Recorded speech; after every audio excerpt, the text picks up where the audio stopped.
तो आज का वीडियो होने वाला उन लोगों के लिए जो लोग माइक्रो फोर थर्ड यूज़ करते हैं। और आज मैं जो सिस्टम लेके आया हूँ उसका एक बढ़िया कंपैरिजन दूंगा, क्योंकि दोस्तों मार्केट में माइक्रो फोर थर्ड यूज़र बहुत ज़्यादा कम है और जो भी लेंस आप देखना चाहते हैं, खरीदना चाहते हैं माइक्रो फोर थर्ड के लिए, उसकी इन्फॉर्मेशन बहुत ज़्यादा कम मिलती है। हालांकि मैं एक माइक्रो फोर थर्ड यूज़र हूँ and I really like the system. इसका रीज़न है दोस्तों कि ये छोटा सा सिस्टम है, लोग इसको समझ नहीं पाते हैं, तो दूसरों को लगता है कि फुल फ्रेम ही सब कुछ है। अगर आप वीडियो सेंट्रिक काम करते हैं, डॉक्यूमेंट्री शूट करते हैं, मोस्टली फिल्म मेकिंग से लाइन से हैं, अगर आप फिल्म मेकिंग करते हैं, अगर आप सिनेमेटोग्राफी करते हैं, तो माइक्रो फोर थर्ड एक बहुत बढ़िया सिस्टम होता है जो कि आप लोग जानते हैं, बट इसके बारे में दोस्तों अवेयरनेस है वो बहुत ही ज़्यादा कम है।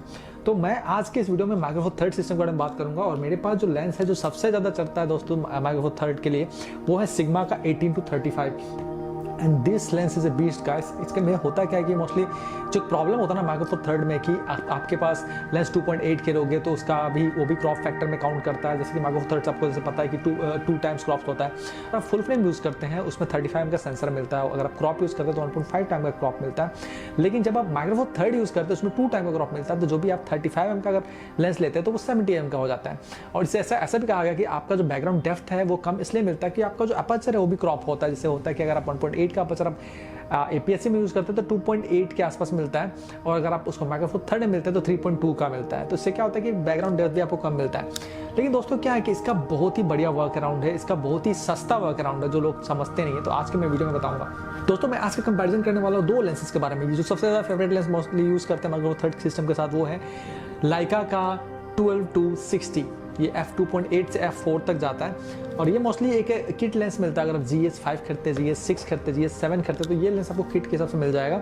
और ये एक बहुत ही वर्सटाइल लेंस है, इसमें स्टेबलाइजेशन के साथ मिलता है और कोटिंग वेदर सीलिंग बहुत बढ़िया है। मोस्टली अगर आप कहीं भी जाकर शूट करते हैं, स्नो में शूट करते हैं, रेन में शूट करते हैं, या फिर आप अगर वाइल्ड लाइफ फोटोग्राफी करते हैं, वाइल्ड लाइफ सिनेमेटोग्राफी करते हैं, तो ये एक बहुत ही स्ट्रॉन्ग लेंस है। क्योंकि इसका जो सिस्टम है ना दोस्तों, ये लाइका का लेंस है और इसका जो बिल्ड क्वालिटी है, इसकी वेदर सीलिंग जो है, इसके ग्लास के जो क्वालिटी है वो बहुत ही बढ़िया है। और इसलिए इसका जो प्राइस है ओनली अगर लेंस का आप खरीदना चाहें तो वो 70,000 के आसपास मिलता है। लेकिन अगर आप किट के साथ लेना चाहेंगे, GS5, GS6 micro four third कोई भी सिस्टम के साथ अगर लेना चाहेंगे, तो इसका जो प्राइस है बहुत कम में आपको मिल जाता है, 20-25 में आपको मिल जाएगा। मान लीजिए ये लेंस मैंने खरीदा था इस GS5 सिस्टम के साथ। अभी लोग कहते हैं कि मुझे बैकग्राउंड डेप्थ नहीं मिलता है, बैकग्राउंड ब्लर नहीं मिलता है, अच्छा सिस्टम नहीं है, तो क्या करें? तो मोस्टली आपको पता है इसका एक वर्क अराउंड है, लोग सिग्मा के 18-35 यूज़ करते हैं और वो भी स्पीड बूस्टर के साथ, ताकि इसका जो फोकल लेंथ है वो थोड़ा फोकल रिड्यूसर की जब आप यूज़ करेंगे ना, तो 2 टाइम जो क्रॉप होता है वो 1.5 टाइम के क्रॉप तक आपको मिलेगा। तो एक जो कैमरा है APS-C कैमरा की तरह काम करेगा, जो मोस्टली क्रॉप कैमरा है। तो अभी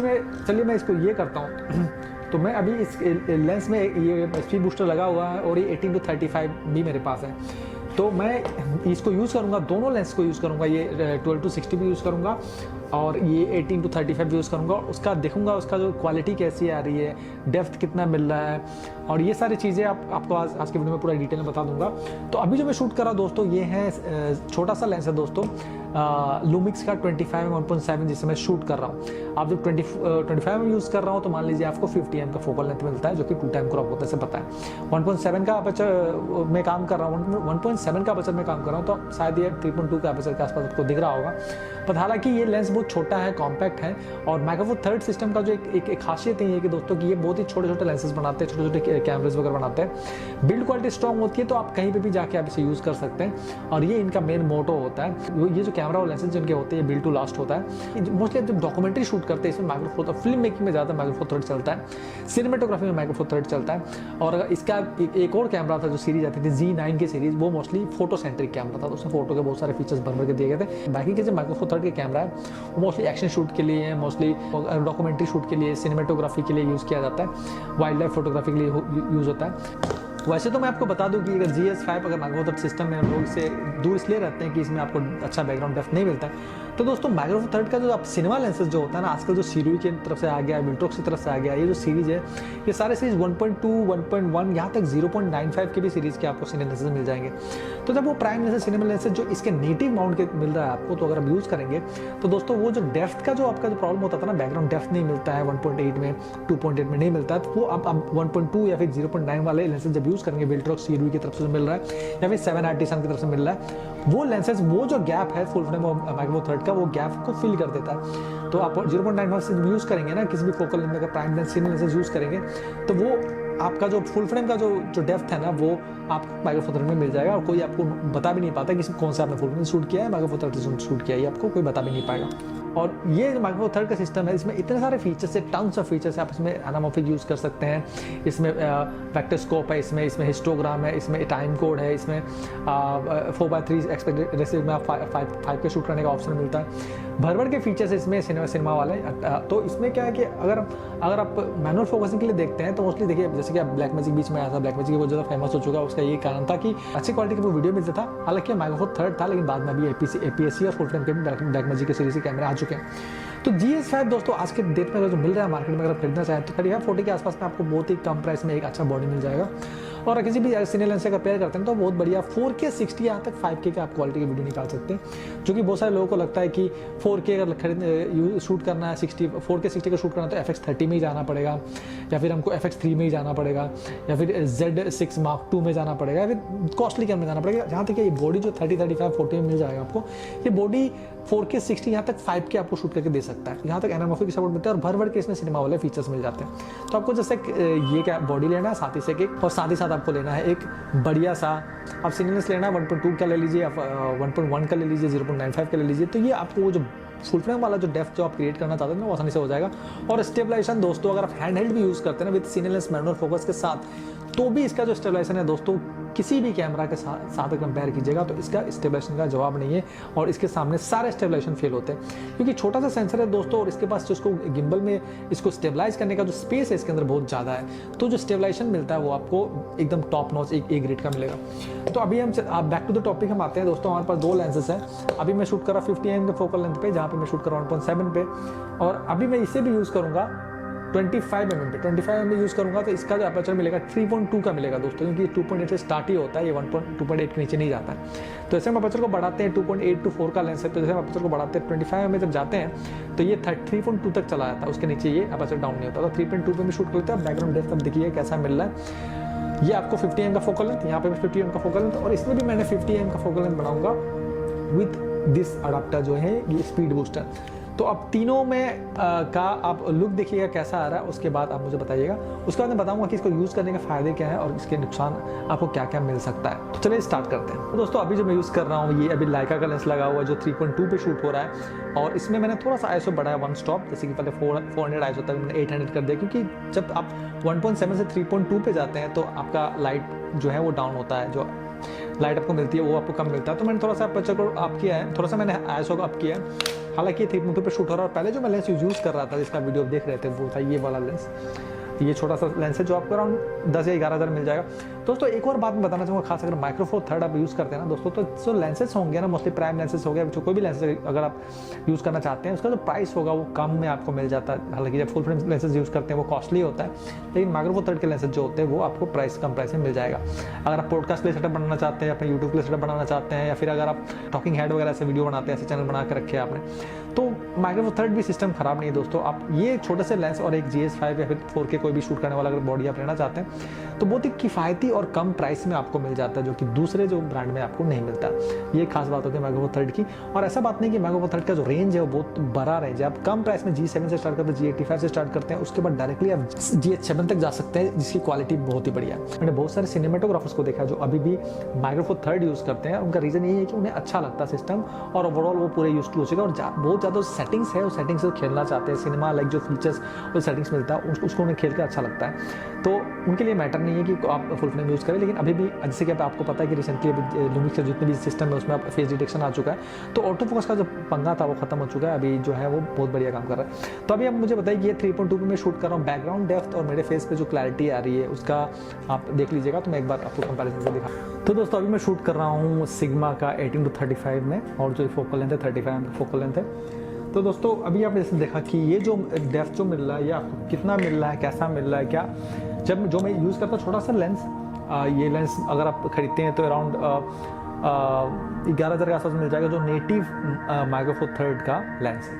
अगर आप 18-35 खरीदते हैं तो उसमें आपको 18-35 करना पड़ेगा, जो कैनन माउंट का मिलता है, जो MFT का मिलता नहीं है। उसमें आपको अडाप्टर यूज़ करना पड़ेगा जो कि स्पीड बूस्टर भी है। तो आपको हल्का सा डेप्थ आपको ज़्यादा दिख रहा होगा बैकग्राउंड में कि मैं शूट कर रहा हूँ 1.2 पे शूट कर रहा हूँ, लाइट ज़्यादा मिल रहा है। इसकी वजह से मैंने क्या किया कि जो आईएसओ था पहले मैं इस लेंस में 400 में आईएसओ में यूज़ कर रहा था, इस लेंस में यूज़ कर रहा था 800 आईएसओ, अभी मैं यूज़ कर रहा हूँ 200 आईएसओ, क्योंकि लाइट इसमें ज़्यादा मिल रहा है। तो अगर आप रन एंड में शूट करते हैं, अगर आप शूट करते हैं अपने कंटेंट यूट्यूब व्लॉग्स वगैरह शूट करते हैं, इसमें आपको प्रोडक्शन बेस्ड कोई काम नहीं, इसमें आपको टीम नहीं है, आप एडिटिंग नहीं करते, आपको बड़े बड़े असाइनमेंट आपको मिलते नहीं है, आपका कमर्शियल पेड वर्क होता नहीं है। तो इस लेंस से बहुत अच्छे कंटेंट बना सकते हैं, अपने यूट्यूब पे कंटेंट बना सकते हैं, अपने शॉर्ट फिल्म बना सकते हैं, अपने फैमिली के व्लॉग्स वगैरह बना सकते हैं, सिनेमेटिक वीडियो बना सकते हैं। ये छोटा सा लेंस है दोस्तों, और ये लेंस बहुत ही पावरफुल है। लोग इसको बहुत ज़्यादा इग्नोर करते हैं, उनको लगता है कि ये लेंस शायद किसी काम का नहीं है। मैं बताना चाहूँगा दोस्तों, माइक्रो फोर थर्ड में अगर आप इस लेंस को के साथ यूज़ करते हैं ना, तो आप अपने, जैसे मैं पॉडकास्ट का वीडियो बना अच्छा ऑटो फोकस ले रहा था, लेकिन ये जो लेंस मैं यूज़ कर रहा हूँ 18-35, इसको मैंने मैनुअली फोकस कर रखा है, क्योंकि ऑटो फोकस से अच्छी तरह से काम नहीं करता है। इसमें आपको प्रॉब्लम ये आता है, अगर प्रोडक्शन में होता है क्या कि मोस्टली दोस्त रिग करते हैं, कैमरा को रिग करते हैं, साथ ही साथ उसमें फॉलो फोकस लगाते हैं, टीम के साथ काम करते हैं, और उनका काम करने का टेक्निक अलग होता है। और मोस्टली रन गन में क्या होता है, आप बस कैमरा ले जाते हैं, बैग में डालते हैं, जाते हैं, शूट करते हैं, फिर वापस चलाते हैं। सिंगली शूट करते हैं आप, सिनेमेटिक आप नेचर का शूट कर लीजिए, चाहे आप ट्रैवल का वीडियो बना लीजिए, अपना फैमिली व्लॉग बना लीजिए, उसके लिए ये चल जाता है। और अच्छी क्वालिटी भी आता है दोस्तों। जस्ट 19-20 का आपको डिफरेंस दिख रहा है। अगर आपको बैकग्राउंड डेप्थ चाहिए तो आप इससे भी ले सकते हैं वीडियोज़ वगैरह में, फोटोज़ में भी अच्छी क्वालिटी आपको मिल जाती है। और ये जो मैं लेंस यूज़ कर रहा हूँ 18-35, इसमें क्या है कि दोस्तों कि आपको रिग करना पड़ेगा। और इसमें एक और बात है दोस्तों कि इसका जो थोड़ा सा लुक आता है ना, वो थोड़ा सा डिजिटल कम आता है। रीज़न कि आपने एक स्पीड बूस्टर लगा रखा है बीच में, ऊपर से फोकल रिड्यूसर होने की वजह से थोड़ा सा आपको फील्ड ऑफ व्यू ज़्यादा मिल जाता है। और जो डेप्थ जो बैकग्राउंड ब्लड है ना, वो थोड़ा सा डिफरेंट लुक आता है बैकग्राउंड ब्लड का। जब आप स्पीड बूस्टर लगाते हैं ना, तो उसका जो बैकग्राउंड डेप्थ जो आता है, ब्लड आता है ना, थोड़ा डिफरेंट टाइप का आता है, और जो थोड़ा ओल्ड स्कूल टाइप का आपको ब्लड मिलता है। लेकिन इसमें जो क्या है ना दोस्तों कि एकदम डिजिटल प्रॉपर जो आप फोटोज़ वगैरह के जो बैकग्राउंड बोके मिलेगा, वो इसमें मिलेगा। इसमें थोड़ा डिफरेंट लुक आएगा। उसके बाद क्या होता है कि दोस्तों एक ही लेंस है, आपको लेंस चेंज करने की जरूरत नहीं है। आप बस इस लेंस को लगाइए, साथ ही साथ आप एक अच्छा फिल्टर लगाइए, एंडी लगाइए, पोलराइजर लगाइए, जो भी लगाना लगाइए, और उसके बाद आप इसको यूज़ कर लीजिए, रिग कर लीजिए। आसानी से आप 2-3 फोकल लेंथ पे आप काम कर सकते हैं। पहले तो आपको 18 जो mm मिलता है, वो इसमें स्पीड बूस्टर लगाने की वजह से वो 24 mm का मिल जाता है, और 35 mm जो है वो आपको 50 mm का फोकल लेंथ मिलता है। जैसे कि मैं 50 mm में शूट कर ही रहा हूँ, तो हल्का सा आपको वाइड दिख रहा होगा ये 50 mm से, लेकिन फिर भी 50 mm का ये कहीं मैं अगर बात करूँ तो 50 mm का या फोकल लेंथ पकड़ लीजिए, 2-3 फोकल लेंथ आपको एक ही कैमरा मिल जाता है। तो अब नैरेटिव फिल्म मेकिंग के लिए ये जो गियर है, ये ज़्यादा बेटर होता है, क्योंकि इसमें आपको अलग से लेंस लेने की जरूरत नहीं। और डिफिकल्ट सिचुएशन में आप मैनुअल फोकस भी कर सकते हैं, क्योंकि ये प्रॉपर मैनुअल फोकस करने लायक लेंस है सिग्मा का 18-35। और ये जो लेंस है, इसमें मैनुअल फोकस नहीं मिलती, जिसकी वजह से बहुत सारे लोग इसे छोड़ देते हैं। जो लोग रिग करके सिनेमा के लिए काम करते हैं, आप प्रॉपरली मैनुअल कंट्रोल उनको चाहिए होता है, वो इस लेंस से बच जाते हैं। और ये जो लेंस है, इससे भी बहुत बढ़िया क्वालिटी मिल जाती है दोस्तों। अगर आप फिल्म मेकिंग में है, अगर आप चाहते हैं कि मुझे अच्छा ऑटो फोकस चाहिए, मैं मोस्टली मैनुअल फोकस पर रिलाई नहीं करना चाहता, और मुझे एक वर्सेटाइल लेंस चाहिए, तो ये लेंस दोस्तों बहुत बढ़िया लेंस है। आप इस लेंस से आप बढ़िया ट्रैवलॉग वीडियो बना सकते हैं, बढ़िया अपना व्लॉग बना सकते हैं, क्योंकि इसमें 12 mm मिलता है दोस्तों। 12 mm अराउंड आपको 24 mm का फोकल लेंथ देगा, और ये ऑल द वे जूम होता है 16 mm तक, जो कि आपको ऑलरेडी 120 mm का लुक देगा। तो इसमें कॉम्प्रेशन दोस्तों बहुत बढ़िया मिलता है। और मैंने हालांकि इसका मैंने एक रिव्यू देखकर मैंने खरीदा था। तो इसमें क्या होता है कि जब भी आप 40 mm के ऊपर जाते हैं, मतलब 80 mm के ऊपर का जो फोकल लेंथ जाते हैं, तो आपको बहुत ही बढ़िया कॉम्प्रेशन मिलता है। वो कॉम्प्रेशन आपको बैकग्राउंड डेप्थ ब्लड की तरह ही दिखता है, और कॉम्प्रेशन और बैकग्राउंड बोके थोड़ा अलग होता है, लेकिन कॉम्प्रेशन में भी आपको सब्जेक्ट आइसोलेशन मिलता है। ऐसा बात नहीं कि सिर्फ आप जितने भी छोटे अपर्चर वाले लेंगे, जितने भी वाइड अपर्चर वाले आप लेंस लेंगे, तभी आपको अच्छा सब्जेक्ट आइसोलेशन मिलेगा। ये इसमें भी आइसोलेशन मिलता है, लेकिन इसमें हाँ कॉम्प्रेशन वाला आइसोलेशन मिलेगा आपको। ये आपको बैकग्राउंड डेप्थ, वो जो वाइड अपर्चर वाला आपको आइसोलेशन नहीं मिलेगा। तो ये लेंस दोस्तों बहुत वर्सेटाइल लेंस, इसलिए मैंने ले रखा है, क्योंकि जब भी मैं GS कहीं से ब्लॉग करने जाता हूँ, कुछ ऐसे डॉक्यूमेंट शूट करता हूँ, कुछ अपने फैमिली की वीडियोज़ बनाना चाहता हूँ, तो ये लेंस दोस्तों बहुत काम आता है। उसका ऑटो फोकस बहुत बढ़िया है, अगर GS से पेयर करते हैं ना, तो ये अच्छा ऑटो फोकस देता है। और तो ये एक लेंस हो गया। अब ये तीनों का जो बैकग्राउंड डेप्थ आप देखिए, और आप बताइए तीनों का बैकग्राउंड डेप्थ तो कैसा मिल रहा है। दोस्तों अगर आप लूमिक्स के 25 1.7 यूज़ करते हैं तो इसमें कुछ प्रोज वगैरह मिलते हैं। वो ये हैं कि ये कॉम्पैक्ट है, शार्प है, इसमें माइक्रो कॉन्टेस्ट आपको ज़्यादा मिलता है, बजट फ्रेंडली है, गुड ऑटो फोकस मिलता है इसमें आपको, और लाइट वेट है। इससे प्रॉब्लम ये होती है कि इसमें मैनुअल फोकस अच्छा नहीं मिलता है। अभी चलिए बात करते हैं लाइका का। लाइका का जब 12 to 60 आप यूज़ करते हैं दोस्तों, इससे प्रोज ये मिलते हैं कि इसमें आपको रेंज अच्छा खासा मिल जाता है, शार्प है लेंस और माइक्रो कॉन्टेस्ट आपको अच्छा मिलता है, बैलेंस है, वेट अगर फोकस बढ़िया मिलता है, और ये वर्सटाइल जूम लेंस है दोस्तों, इसमें आपको अच्छा जूम रेंज मिल जाता है। और इस सिग्मा का 235 का यूज़ करेंगे तो इसमें आपको अच्छे खासे फीचर्स मिल जाते हैं दोस्तों। ये लो लाइट में अच्छा काम करता है, शार्प है, इसमें कॉन्ट्रास्ट आपको अच्छा मिलता है, फिल्म वाला इफेक्ट मिल जाएगा, बोके इफेक्ट आपको मिल जाएंगे। तो सिनेमा रिगिंग करना चाहते हैं GS5 के साथ तो ये लेंस बढ़िया होता है, वर्सटाइल लेंस है और मैनुअल कंट्रोल आपको अच्छा मिलता है। अगर बोके इफेक्ट की बात करें दोस्तों, इसमें बोके इफेक्ट आपको 25 में भी अच्छा मिलता है और 18 to 35 में भी अच्छा मिलता है। लेकिन अगर आप कंसिडरेबली अगर आप पॉडकास्ट वगैरह बनाते हैं तो 12 to 60 से भी आप काम चला सकते हैं, इसमें भी बोके आपको मिल जाता है, लेकिन उतना अच्छा नहीं मिलता है। तो कंक्लूजन में ये कहना चाहूँगा कि मुझे अगर लेना चाहिए तो मैं अगर लेंस अगर रिग करने के लिए लेना चाहूँगा तो मैं 18 to 35 लेना चाहूँगा। एक ही लेंस है जिसमें आपको 2-3 फोकल लेंथ मिल जाता है और एक अच्छे अपर्चर में मिलता है। तो रिग करने के लिए और मैनुअल फोकस कंट्रोल के लिए अगर आप किसी प्रोडक्शन लाइन पे काम करते हैं तो उसके लिए आपको सिग्मा का 18 to 35 लेना चाहिए। और मोस्टली मुझे जो मेरा फेवरेट लेंस है वो 25 में है दोस्तों। 25 में से आप अच्छा एक नैरेटिव फिल्म बना सकते हैं, आप शॉर्ट फिल्म बना सकते हैं, म्यूजिक वीडियो बना सकते हैं। आपको उतना अच्छा बैकग्राउंड डेप्थ नहीं मिलता, लेकिन दोस्तों ऑटो फोकस सपोर्ट मिलता है। तो सिंगल अगर हैंडेड अगर यूज़ करना चाहते हैं कैमरा के साथ, अगर आप सिंगल हैंडेड जाकर शूट करते हैं तो ये लेंस भी छोटा लेंस है, कॉम्पैक्ट है और अच्छे खासे आपके काम निकाल देता है और बहुत खूबसूरत भी लगता है। अगर आप इसे अपने पास रखते हैं तो ये देखने में बहुत छोटा, कॉम्पैक्ट और खूबसूरत लेंस लगता है। और अगर आप दोनों अगर नहीं लेना चाहते तो आप किट लेंस जो 12 to 60 मिलते हैं, इससे भी आप अच्छे खासे काम कर सकते हैं। और ये लेंस बुरा लेंस नहीं है दोस्तों, इसमें आप कॉम्प्रेशन जब देते हैं, आप जब 18 के ऊपर जब 80 mm के ऊपर आप जाते हैं तो आपको अच्छा खासा आपको डेप्थ मिल जाता है, जो कि देखने में सिनेमेटिक लगता है और अच्छा सब्जेक्ट आइसोलेशन मिल जाता है। तो दोस्तों अगर आप लो लाइट में नहीं शूट करते तो 12 to 60 से भी आप बहुत अच्छा काम कर सकते हैं। दोस्तों तीनों लेंस बेटर है और तीनों लेंस अच्छे हैं, अपने अकॉर्डिंग आप अपने रिक्वायरमेंट के अकॉर्डिंग आप लेंस को चूज़ कीजिए। आपको ऐसा ही और वीडियो और देखना चाहते हैं तो मैं चैनल को सब्सक्राइब कर लीजिए। कुछ पूछना चाहते हैं कुछ कमेंट सेक्शन में पूछ भी सकते हैं। Thanks for watching and have a great day.